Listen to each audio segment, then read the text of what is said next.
While we're waiting for Yeri to do tremolo stuff, I'm going to focus on shielding this guitar.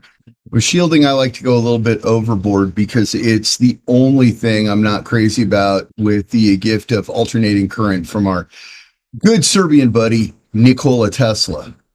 I'm going to use a combination of shielding tape and shielding paint, both of which were provided by Stuart McDonald. Thank you very much, StewMac. So what I'm trying to do here is build a Faraday cage to keep all the unwanted electronic pollution out of the cavities where the pickups and the electronics live.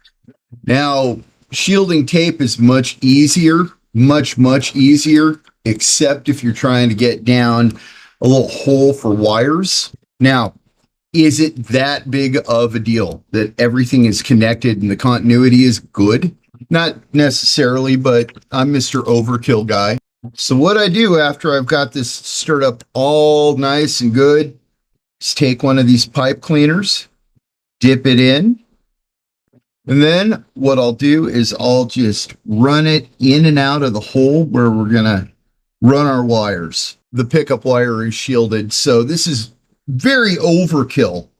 But when you're getting a super duper custom guitar, you expect overkill, right? The shielding paint is dry. We've got 3 coats, and those 3 coats are to ensure that we've got proper coverage, because just one little pass with the shielding paint, well, that just ain't going to cut it. But that's why I use the copper foil primarily instead of the shielding paint.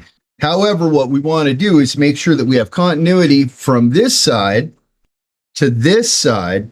And without any tape in here right now, the way we're going to do that is by putting a lead right there. And we'll put another lead right here. And we should see that 1 right over there go to a 0, or at least move.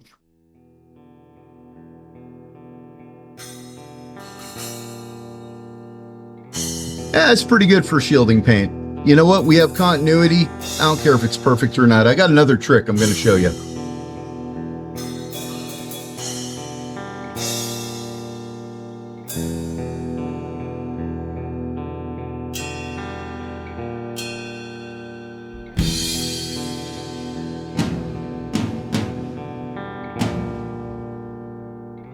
All right, let's wrap up this shielding.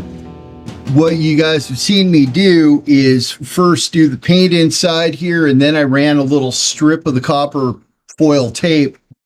So this cavity and this cavity should be connected. So moment of truth, we're going to touch this lead right here. We're going to touch this one right here. And that little 1 should move. 0 is best, but moving is good enough. Okay, 0.12. That's pretty good. I saw this trick on a Strandberg, and I liked it so much, I kind of modified it and made it my own.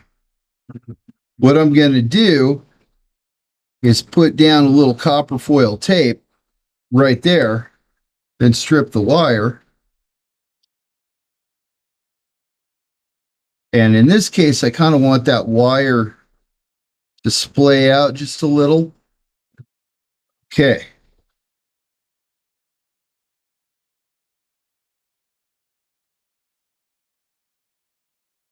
That ground wire should be trapped in there. Trying to think here if I want to do all the wires all at once.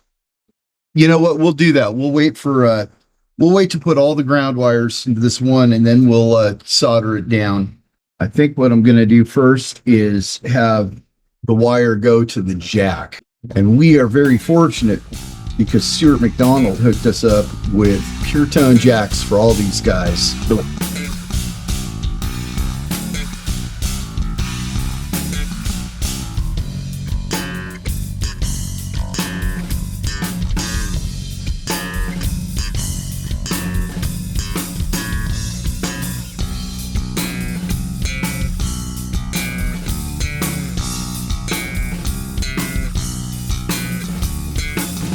We got all that wired up. Now we've got to get all these grounds down here.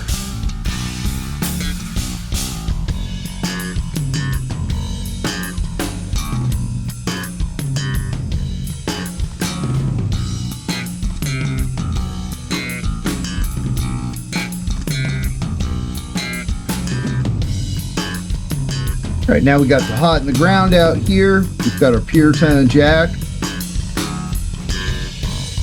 That one right there is for our hot.